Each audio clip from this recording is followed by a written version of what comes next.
All clinical, ruthless, energetic, everything that Dr. Simpson ordered. Oh, without a doubt. Listen, we know these have had a few problems of late, and the important thing is that you don't give them a leg up, you don't give them a start. So the start of each half was absolutely perfect for us. We couldn't have asked for any more. I thought we were front foot. I thought we were. I asked them to be aggressive, but be controlled in their aggression and have a bit of discipline. And I thought we did all of that, and there's not really. The only thing I can complain about tonight is the couple of injuries that we've picked up, which is sort of story of our season at the moment. But big win to come here and to make the most of the problems that they've got was really pleasing, and showed a real desire and a real professionalism from the whole group. It's a big win because of the way we did Monday, backed it up by doing it exactly the same and getting the goals to go with it on Thursday night. Yeah, no, without a doubt, we're a little bit more clinical, weren't we? I mean, good goals as well worked goals, and Christian Dennis was, great turn of pace. He's given me a bit of stick in there about his pace. What an emphatic finish as well, though. So loads and loads of good things. Pleased we scored from a set play again. Lots of good things to be pleased about.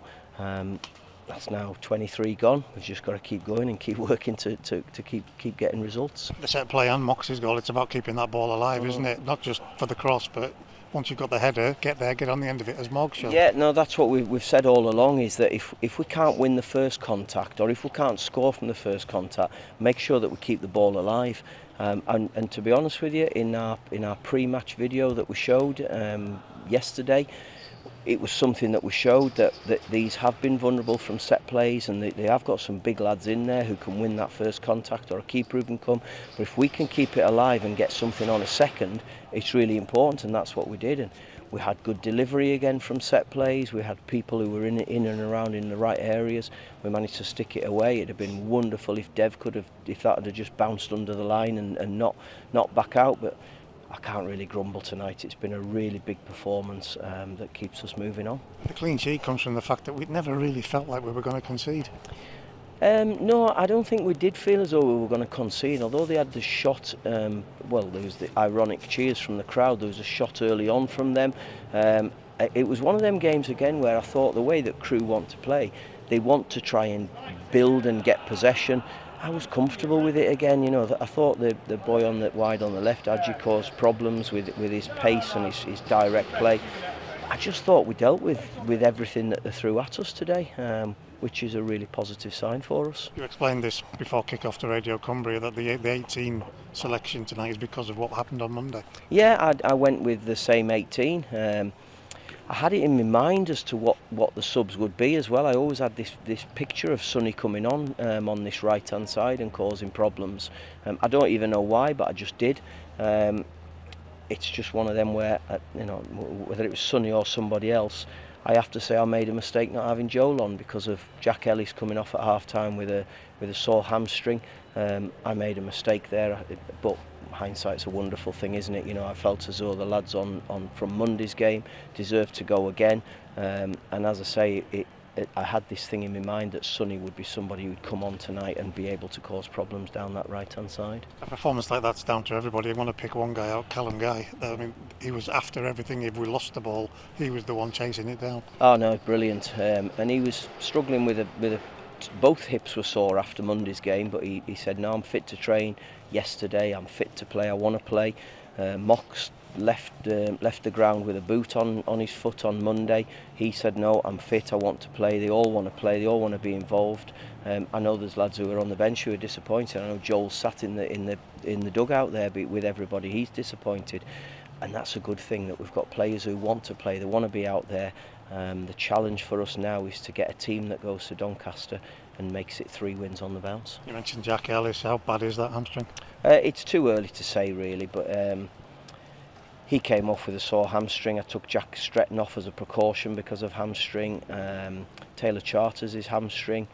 It's rubbish. I mean, I've got to say, I've been to Crewe a few times. That's the worst pitch Crewe's had in my time, and I'm quite sure that plays a part. The players have said it was horrible to play on.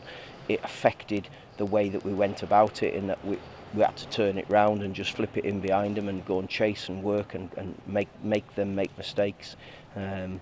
disappointing with the injuries, but we've just got to deal with it and get on with it now. Mel's had a little spell of treatment and then he came off not long after. Was that because of that? No, he got he came off because of that, but more as a precaution really. Mel's has been out for a while.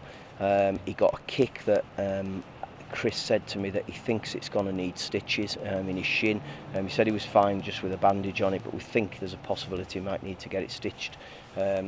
So we'll wait and see on that one. So there's a few bumps and bruises, which we expected with 3 games in, 3 games in 6 days. So we expected that.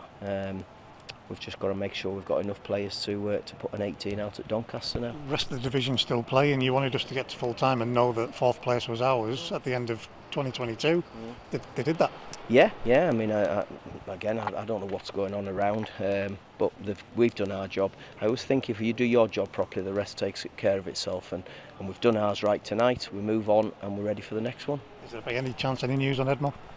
No, still none. I contacted him yesterday. I mean, the biggest problem for Edmo. He's had an illness as well since the game at Northampton. He hasn't been into the club because he's had this illness. I messaged him last night and he said he's eventually just starting to feel a bit better. We're hoping to get news of when his appointment will be, hopefully soon. And we've just got to be patient. We've just got to see how it goes. We're going to talk on New Year's Eve about Doncaster and I'm sure about the transfer window. I'm just going to mention one thing, boss. There's rumours crop up and they are unsettling for us as the staff at the club. Is it unsettling for the players? Is it unsettling for you when specific names are given, targets that might be after them and things like that? And then that gets the fans worried because they're talking about it all tonight. Well, what I will say is that there's nothing that I know about, and that's me being absolutely honest.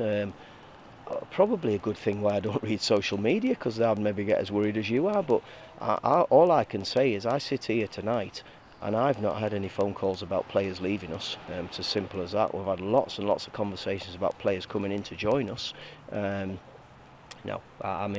Listen, I can't sit here and say nobody will leave because I don't have that crystal ball, but all I know is that the players are doing everything they can for Carlisle United to get results, and I want that to carry on.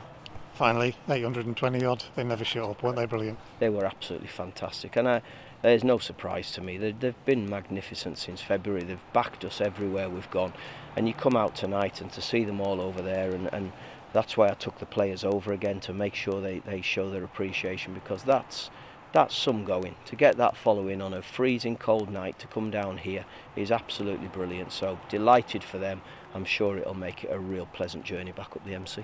Fantastic festive period, thank you.